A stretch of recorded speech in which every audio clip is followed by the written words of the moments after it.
Kanalıma hoş geldiniz. Bugün sizlere orkidelerinizin tomurcuklanıp çiçek dalı açabilmesi için çok önemli birkaç püf noktadan bahsedeceğim. Gördüğünüz üzere orkidelerim şu anda bol bol çiçek açmaya başladılar. Bunlar sonbaharda vermiş olduğum sıvı bitki besinleri sonrasında çiçek dalı çıkaran orkidelerim ve artık tomurcukları büyüdü ve çiçek açmaya hazırlanıyor. İlkbaharda orkidelerinize sıvı bitki besinleri vererek yine ilkbaharda bol bol çiçeklenmesini sağlayabilirsiniz. Kış ayını çiçeksiz geçiren orkideler için bu ay tam olarak sıvı bitki besini verme zamanı. İlkbahara orkidelerin bol bol çiçekli girebilmesi için orkidelerinize düzenli olarak sıvı bitki besinleri vermeniz gerekiyor.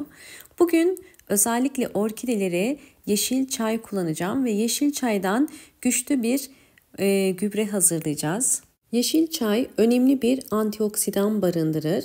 İçerisindeki antioksidan özellikle bitkileri hastalıklardan korur ve böcekleri uzaklaştırır. Sadece bir yemek kaşığı yeşil çayı bir bardağın içerisine koydum ve üzerine kaynamış su döküyorum. Toplam olarak 200 mililitre kaynar suyu bir yemek kaşığı çayın üzerine koydum ve bu şekilde yarım saat bekleteceğim.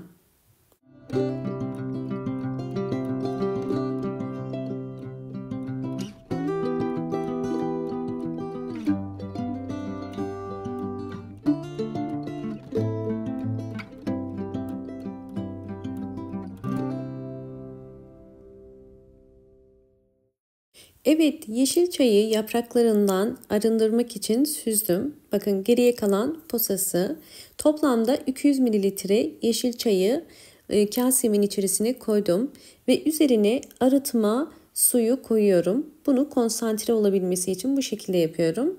Bakın 800 mililitreye tamamladım. Toplamda 600 mililitre çeşme suyu koydum. Sizler çiçek sayınıza göre bunu 1 litreye de tamamlayabilirsiniz.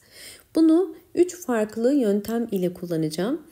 İkinci yöntemimiz için bir püskürtme kabının içerisine yeşil çay suyumu koyuyorum ve kapağını kapatıp sizlerle bu hazırlamış olduğum doğal gübreyi bitkilerde nasıl kullanacağımı göstereceğim. Birinci metotta özellikle orkide yapraklarını canlandırmak, orkidelerinizin çiçek dalı çıkarmasını kolaylaştırmak için direkt sıvı bitki besini olarak veriyorum. Ve her bir saksıya 5 yemek kaşığı kadar vereceğim. Özellikle yeşil çay içerisindeki güçlü potasyum, magnezyum da orkidelerinizin canlanmasına yardımcı olacaktır. Daha fazla vermeyin. Bu karışımı 2 ayda bir vermeniz yeterli. Evet, yeterince bu karışımdan verdim. Bakın vermeden önce köklere bakmanızı tavsiye ederim. Bakın ilk rengi griydi. Verdikten hemen sonra gördüğünüz üzere yeşile dönmeye başlıyor.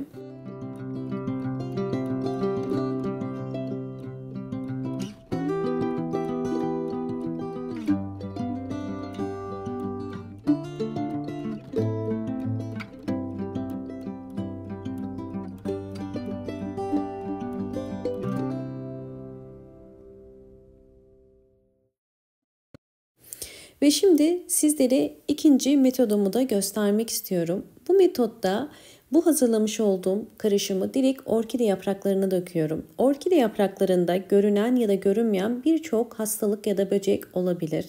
Bunun için orkide yapraklarının alt kısımlarını özellikle dezenfekte etmeniz gerekiyor.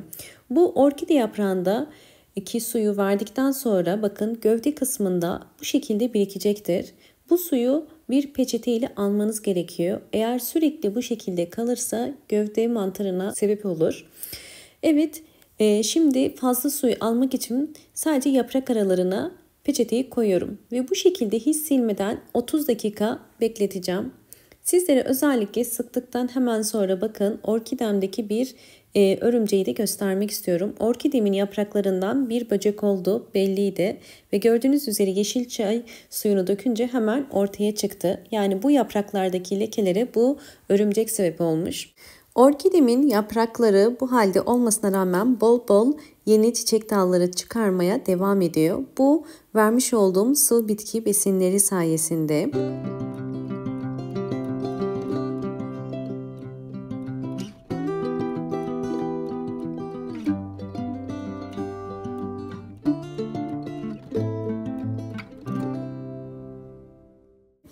Hemen sizlere diğer orkidemi de yakından gösteriyorum. Eğer orkide yapraklarında bu şekilde sararmalar, lekeler varsa orkidenizde mutlaka böcek kontrolü yapmanız gerekiyor.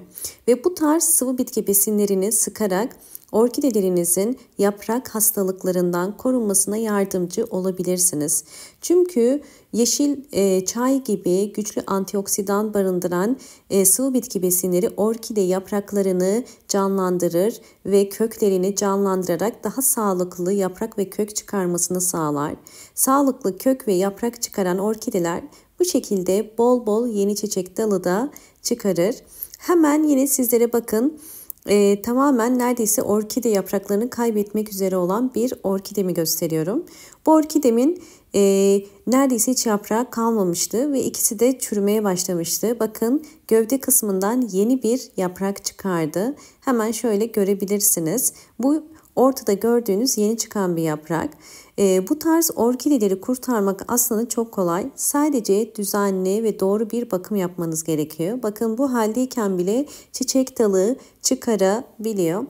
Hemen 3. metodumuza geçelim. 3. metodumuzda ise sadece orkide yapraklarını silmek için bir peçete ya da pamuk kullanın ve bu yeşil çaya batırın. Böylelikle orkidenizin yaprak temizleme düzenini haftada bir kere yapabilirsiniz. Bu sadece gübre olarak değil, orkide yapraklarını temizlemek ve silmek için de bu işlemi uygulayabilirsiniz.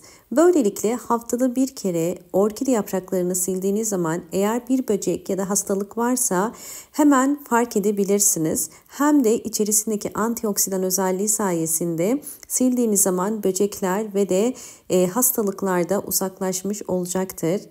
Ve gördüğünüz üzere bakın sildiğiniz zaman bu şekilde gayet canlı, sağlıklı ve parlak yapraklara sahip olacaktır. Bu orkidem gördüğünüz üzere bol bol çiçek de çıkarıyor. Videomu eğer buraya kadar izlediyseniz ve beğendiyseniz hemen beğen tuşuna basıp kanalıma da abone değilseniz eğer bana destek olmak için eğer abone olursanız çok mutlu olurum. Videomu sevdiklerinizle paylaşarak daha fazla kişiye de ulaşmasına yardımcı olabilirsiniz. Orkidelerinizin sağlıklı, canlı yapraklara sahip olması mümkün. Sadece dikkat etmeniz gereken orkideyi yapraklarının belirli aralıklarla silmek ve yine belirli aralıklarla sıvı bitki besinlerini orkidelerinize vermeniz. Ve bu şekilde orkideleriniz gayet sağlıklı, canlı ve parlak yapraklara sahip olacaktır.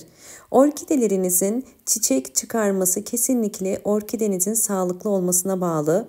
Eğer orkideleriniz aylardır çiçek dalı çıkarmıyorsa mutlaka köklerini, yapraklarını kontrol edin. Videomu buraya kadar izlediğiniz için teşekkür ederim. Hoşça kalın, sağlıkla kalın.